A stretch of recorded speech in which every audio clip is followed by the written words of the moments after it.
All right, now we're going to do an example using differential work. So here we have this load of mass, so this is kind of this heavy piece, and it's on light parallel links, and it's kind of on this fixed stop A, and we're supposed to determine the initial angular acceleration, alpha, of the links due to the application of a couple here at one end, as shown. Now, if this was an energy problem, you'd be thinking, okay, so we don't have to worry. They said these links are light, so we're not going to worry about the weight or the kinetic energy of these bars.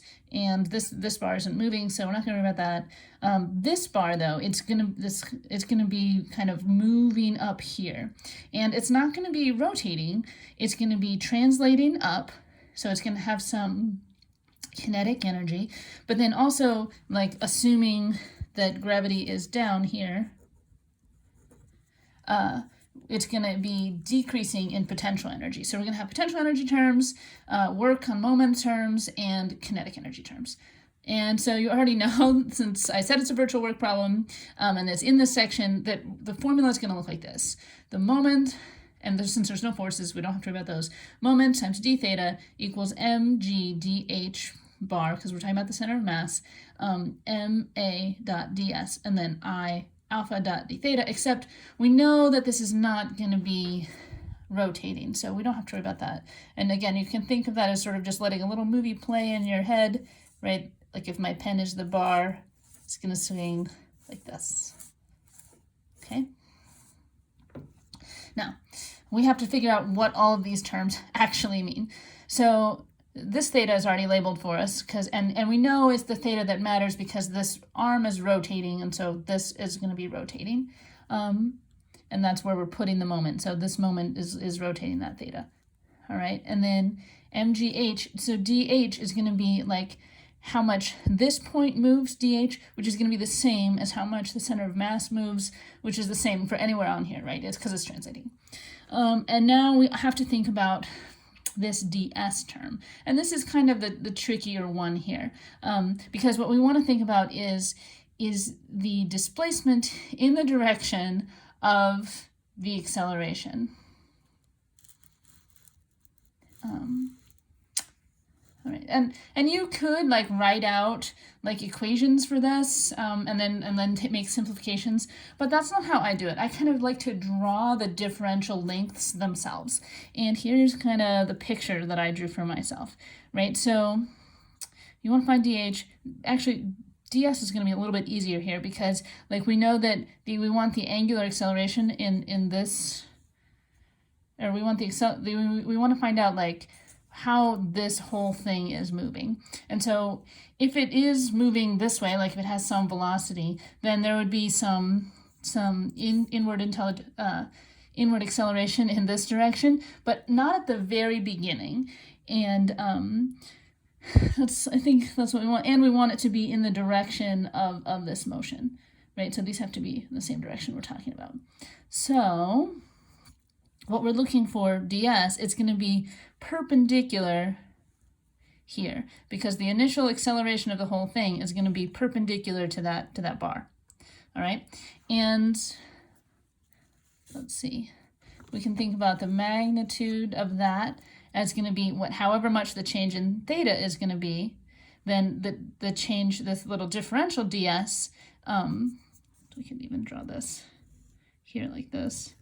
Right? If theta becomes something else, then ds is going to be b times d theta here. So now we have a relationship, already of the first one, that's going to relate our d theta and our ds. Yes, now we just have to, so we don't have this one, so we have this differential term and this differential term. We know how those relate, but we still have this differential term. And we're not done until we've gotten all of the differential terms related to each other. All right, and so now we have our dh term, and I drew it down here, but I draw it up here again because our differential change in height is going to be some component of this little vector ds, right? So the ds we care about is in the direction of the acceleration, and the dh we care about is in the opposite direction of gravity. So here, if you kind of look this problem through, right? So this angle is theta here. And then you could calculate that there'd be this angle theta here, this would be 90 degrees minus that theta. And then this is another right angle, so this would be 90 degrees minus 90 degrees, so this would also be theta. So here we have theta, here we have ds. So this is the opposite side of that right triangle here. So this would be equal to the sine, sine theta of ds, or b sine theta d theta. We could draw that bigger or more carefully. Let me see here. Okay, so we have our ds, here we have our dh,